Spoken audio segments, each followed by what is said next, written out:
The year is 1984. Some agents of the IRS and DEA noticed something rather suspicious about one of the US very successful racing teams of the time. They spent enormous amounts of money on racing while they didn't have any sponsors on the cars, except for some perfume and suntan lotion companies, which turned out to be fake. Oh, and they also paid for everything with bags of cash. And so they decided to investigate.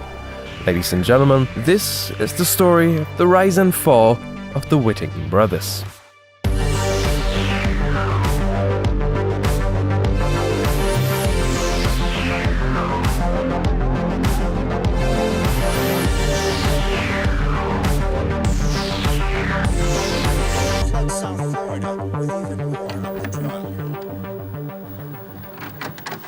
The brothers Bill, Don, and Dale Whittington were born in the 1940s in Lubbock, Texas. Their father was already a race car driver in the 1950s, and so it was only natural for his sons to have a go at racing as well. They did quite a bit of sports car racing and decided to also have a go at the insanity that is plane racing. Besides racing planes, there's a lot of other things you can do with your own little plane if you're in the south of the US in the 1970s. You can do a barrel roll, you can do a looping, you can smuggle drugs from Colombia over Cuba to Florida, any number of things really. And since the Whittingtons were quite the go-getters, they decided to do all of those things at the same time. The Whittingtons made quite a lot of money from their little plane business. They were also still very much interested in sports car racing, and so naturally they bought Road Atlanta, to this day one of the most famous racing circuits in the United States. They bought this track specifically for two reasons. A, it's located in Braselton, Georgia, so still only about an Uber drive away from Columbia, and B, at the time it had one of the longest straightaways of any racetrack in the US.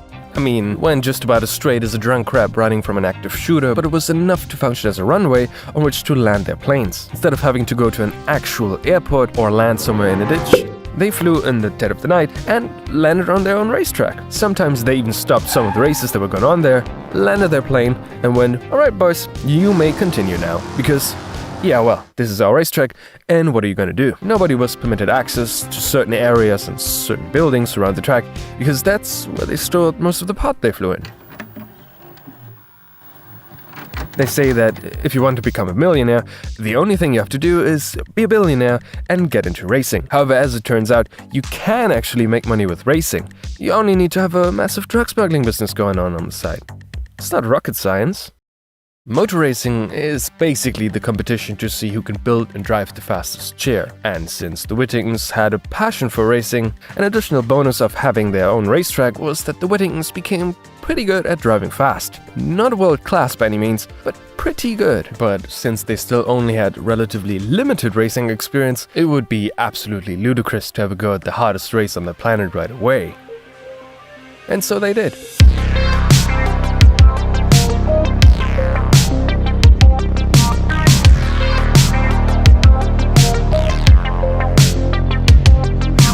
The 24 Hours of Le Mans is an endurance race in which around 60 cars try to survive driving flat out for 24 hours around a racetrack in France without crashing or breaking down.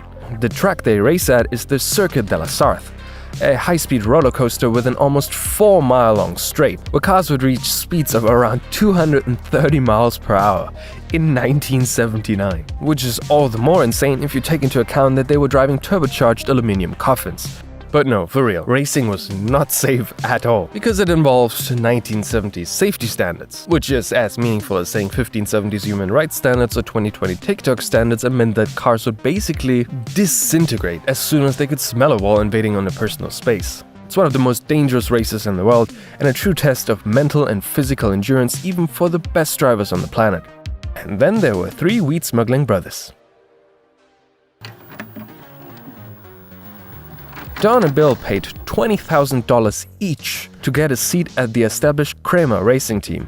In 24-hour races, every car is driven by 3 different drivers, who each race around 8 of those 24 hours. So for the number 41 Kramer Racing Porsche 935, Don and Bill were 2 of those 3 drivers. The team boss, Erwin Kramer, however, decided that the other driver, professional racing driver Klaus Ludwig, would be the one to start the race, as at the beginning of the race you can gain the most but also lose the most places, and so it'd be good to have a driver that's experienced to go first. The Whittingtons, however, were not happy about that whatsoever. They said that they already paid quite a lot in order to race. If Klaus crashes the car, they wouldn't be able to drive at all, and they basically would have wasted $40,000 on nothing. Kramer was absolutely unimpressed, and since he owned the car and the team, there wasn't much they could do. And so Don Whittington asked what it would take for them to go first. Kramer lightheartedly replied, "I guess you would have to buy the car." They asked, "How much?" And in order to shut them up more than anything, Kramer jokingly said, $200,000. And so Don said, "All right, Kramer, I want you to go into a trailer. On the left somewhere you'll see a brown duffel bag on the floor. Take $200,000 out of it and not a penny more." And so Bill Whittington drove first.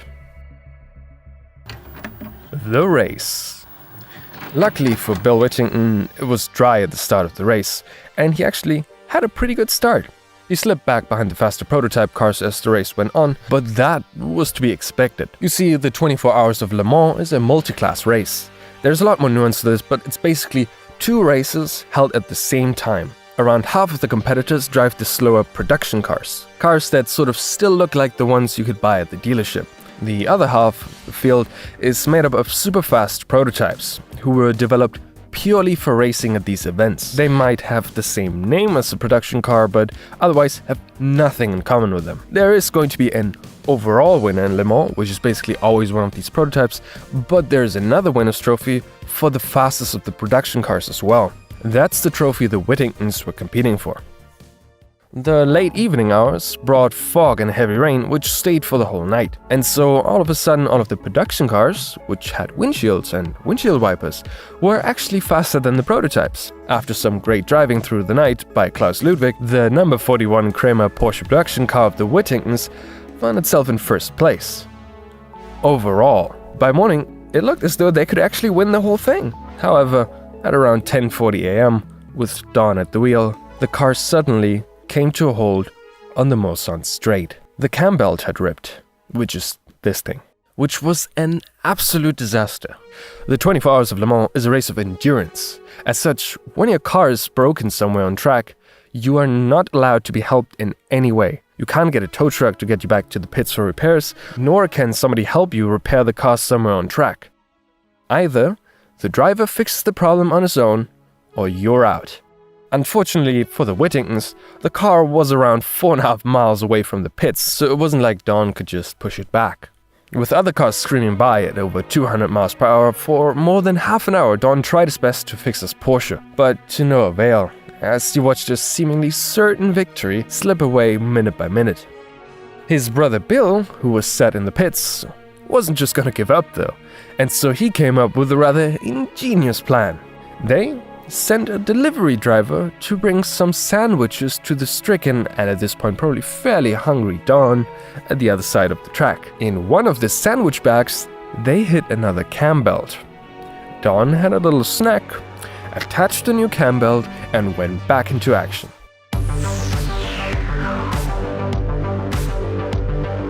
Now in first place was another Porsche, driven by Hollywood star Paul Newman, who also tried to slug at Le Mans for the first time. Known from his roles as Butch Cassidy as well as Doc Hudson in Cars, the crowd went absolutely mad when he took the lead. However, the excitement was short-lived, as the Newman car first had a locked wheel nut in the pits, which they literally had to saw off in order to get it off. And later on, as they tried to catch the number 41 Kramer, their engine rid itself of a couple of cylinders, and they went around at this speed. Meaning that in an unbelievable turn of events, and against all odds and a handful more, 2 pot-smuggling brothers from Texas won the most prestigious race on the planet. A Hollywood star finished second in a car running on less cylinders than your average Renault Twingo. Oh, and all of the other experienced professional drivers and giant manufacturer-backed racing teams with their purpose-built prototypes finished like 20 laps behind them. Like, it's hard to put into words what an achievement that is. The last time a production car won at Le Mans was, you guessed it, It was the Whittingtons in 1979, the only time this happened in over half a century of racing. Kramer Racing became the biggest name in endurance racing, and two relatively unknown American drivers were suddenly on the front pages of all of the newspapers. Over the next couple of years, the Whittington brothers decided to continue racing in various series around the world. However, over that period, they had drawn one too many pairs of eyes on themselves.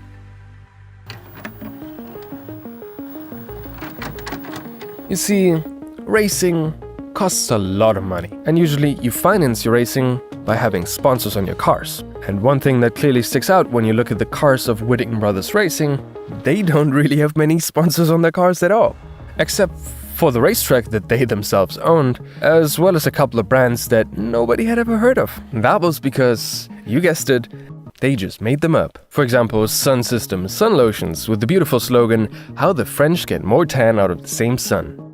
With this one simple trick.